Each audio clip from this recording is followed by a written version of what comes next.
were driving down this dusty country road. Imagine just trees and darkness. That was it. And I stopped the car because I saw the stop sign in the bushes. And I was like, look, a stop sign. And my sister was unimpressed. She said, so? And I said, so? How do you think it got there? And she said, oh, well, they keep putting up the stop sign on the paved road, and old man Jenkins doesn't like it because he lives on the paved road, and he doesn't think people on the paved road should have to yield to the people who live on this dirt road. So every time the city puts up a new stop sign, he comes out with his chainsaw and he chops it down. They can't prove it was him, but we all know. All I was taking from this story was, Kate, that is a free extra stop sign that you can have, and also Old Man Jenkins would probably be an unironic supporter of real life Squid Games. And I was gonna hop out and get it, but then because I'm me, I turn to my sister and I say, wait, what if it's a trap? And she said, what? And I said, you know, like, what if there's a bad guy waiting in the bushes to snatch me up when I come out to get the stop sign? And she said, yeah, now that you mention it, I have heard that there's a serial killer on the loose luring people into the bushes with dirty stop signs. And I was like, well, it would obviously work for me.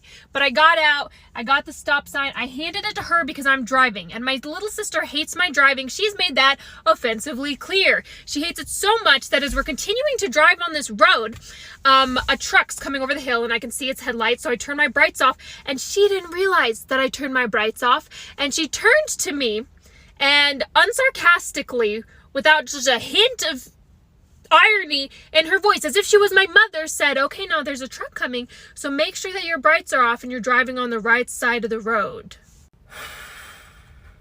Now, if you are a younger sibling and you are looking for a quick and efficient way to piss off an older sibling, that's a really good line, because I popped off. I was like, how stupid do you think I am? I walk exclusively on the right side of the grocery aisle, and I give dirty looks to anyone who doesn't do the same. You think I don't know what side of the road to drive my car on? And it became the fight to end all fights. Like, it started with the driving thing, and then every repressed issue that we had as sisters was coming to the surface. We pulled into our family driveway and kept fighting for like an hour. She's holding this stop sign like this the entire time, and it all boiled down to her being like, sometimes I feel like you don't even like me. I said, I like you. Sometimes I feel like you don't like me. And she said, no, I like you. And there is snail slime all over the back of the stop sign, and now it's on my clothes. And then we got out of the car and washed the stop sign together, but now I don't know what to do with it because honestly, it's a piece of trash.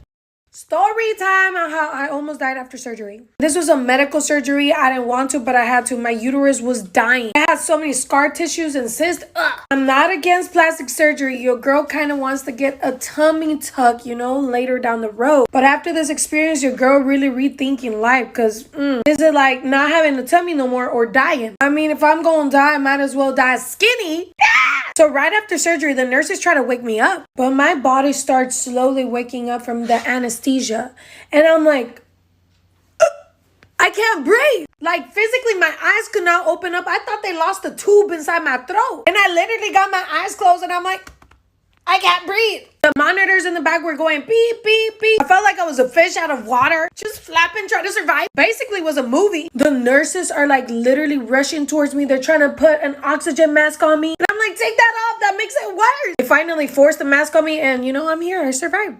Story time about my unhealthy obsession with my ex-boyfriend. So a little background information, I was 18 and in 12th grade, and him and I had been dating for about 4 years, and it was around Thanksgiving, so it was pretty much college decision time. I got accepted into UCLA, and I was really happy because it was super close to home, and my boyfriend, who we're gonna call Devin, got accepted there also. So I was super excited that we did not have to do the long distance thing, until a week later he calls me, and apparently he got some soccer scholarship, so now he's going to Berkeley. So I was like, okay, maybe we can make long distance work. Well, then he tells me that he doesn't want to make it work and he thinks that we should just break up. So I thought that meant that we were back together. But one day I was leaving his house and I heard his mom talking about me. And she was like, oh, is she coming to the Christmas party? And I was super, super happy.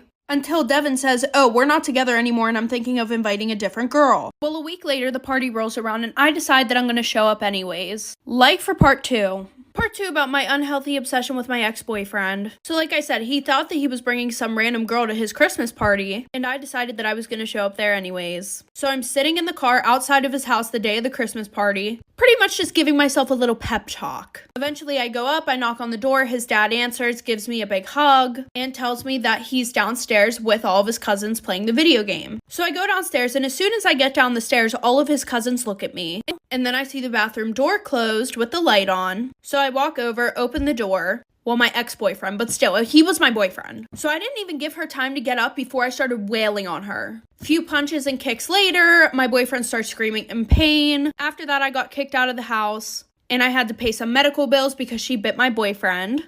And I'm still on probation. I just went into a store for like the first time since the pandemic started without a mask. I didn't have one on me, and I was like, I just need a few things. And not to be dramatic, but it was horrible, and I hated every second of it. Because first of all, I don't know if my OCD's gotten worse or if all Walmarts are smelly, but I just it smelled, and I felt like I was sharing an intimate experience with every person I passed. Like, people would pass me and I'd be like, I feel like we just made out. Like, I breathed their air. And I already wasn't in a good mood going into the store, because I was talking with my sister before I went in about Taylor Swift, because she's got a lot going on at the moment. And we were talking about Tay-Tay, and my sister said, man, Dear John is such a good song. And I was like, it is a good song. I'm going to listen to it on repeat now. And so I was walking through Walmart, and I was like, grr, men, grr, John Mayer, because of the song. And then as I'm walking through this, grr, some stupid man sees me, and he goes, hey, where's your smile? Like the first time. The first time I go into the store without a mask in forever, and somebody, and my instinctive, and then I was like, no, Kate, just because you're a customer in Walmart right now doesn't mean you have to act like one. And so I walked away from him as fast as possible. So I got 8 things, I check out, I'm trying to get through the door, and the lady who works at the door walks towards me very swiftly, and she was swiftly, she said, I need to check the items in your cart. See, normally when someone checks the receipt on your way out of the store, in my experience, they're like, yes, this is a receipt, and then they hand it back to me right away. And this lady was checking every item on the receipt. She was like, bananas, yes, you have those. Lemon bars that were 50% off because they expired today, yes, you have those. She just everything, and other people were walking past us with their stuff, and I found it condescending. I just wanted to be like, ma'am, I am not an idiot. If I intended to steal from you, the items would not be in the cart, they would be on my person. Also, I could do better than expired lemon bars, and also, I would choose somewhere better than Walmart. I just feel like my whole trip would have been normal if I'd worn a mask and gone to Target.